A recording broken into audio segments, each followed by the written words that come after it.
మనం చెప్పుకుంటున్న దౌర్జన్యాన్ని ఆపాలంటే ఇప్పుడు జరుగుతుంది కదా యుద్ధాలు నిలిపివేయాలంటే ఆ ప్రయత్నాలకు జీవసత్యాన్ని సత్యాన్ని సత్వాన్ని అంటే బలాన్ని ఇవ్వాలన్నమాట, ఆలోచన బలాన్ని. వీటిని ఆపాలి. ఇప్పుడు జరిగే యుద్ధాలు కానీ ఈ దౌర్జన్యాలు కానీ మానసిక దౌర్జన్యాలు ఇవి ఏవైతే ఇప్పుడు జరుగుతున్నాయి ఎప్పుడు జరుగుతాయి, ఏ కాలంలో కూడా జరుగుతూ ఉంటాయి. వాటిని ఆపాలంటే ఏం చేయాలి? ఖచ్చితంగా మన మనసులో మన ఆలోచనకి జవసత్వం అంటే బలం ఉండాలన్నమాట. ఆ బలం ఉంటే ఆ ప్రయత్నాలకు ఎంతో శక్తి ఉంటుంది.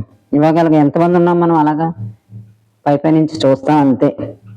ఎంతమంది మనం అలాంటి సత్వాన్ని ఇవ్వగలం?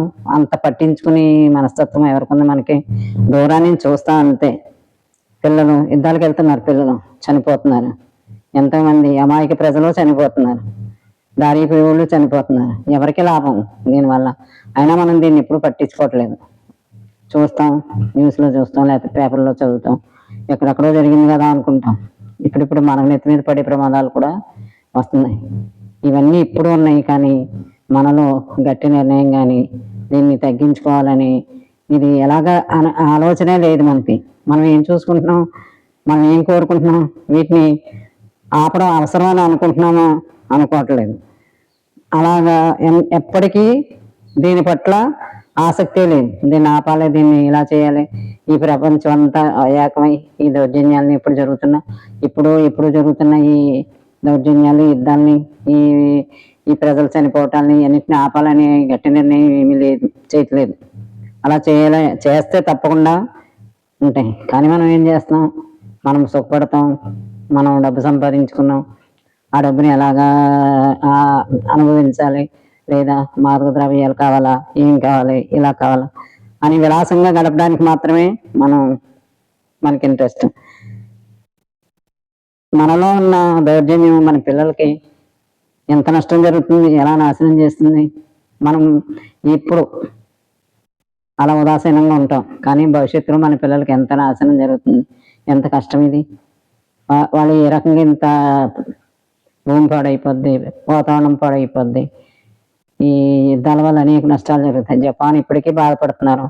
ఇది ఇప్పుడు వాళ్ళకి కాదు, ఎప్పుడో రాబోయే పిల్లలకి, తరానికి ఎంతో నష్టం జరుగుతుంది. ఇవి ఆలోచిస్తున్నామా? మనం ఆలోచించాం. అవగాహన ఉందా? లేదు. గమనిస్తున్నామా? లేదు. దీనికి అంతటినీ తెలుసుకోవడానికి, అన్వేషించడానికి, మూల విషయాల్లో అవగాహన రావటానికి లోతుకు పోగల సామర్థ్యం ఉండాలి.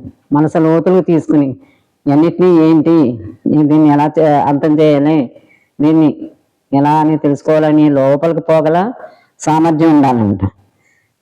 ముద్దుబారిన మన హృదయాలకి, మనసులకి చురుకైన బాకుల్లాగా తయారు చేసేది ఆలోచన రావాలి, పదును పెట్టాలి.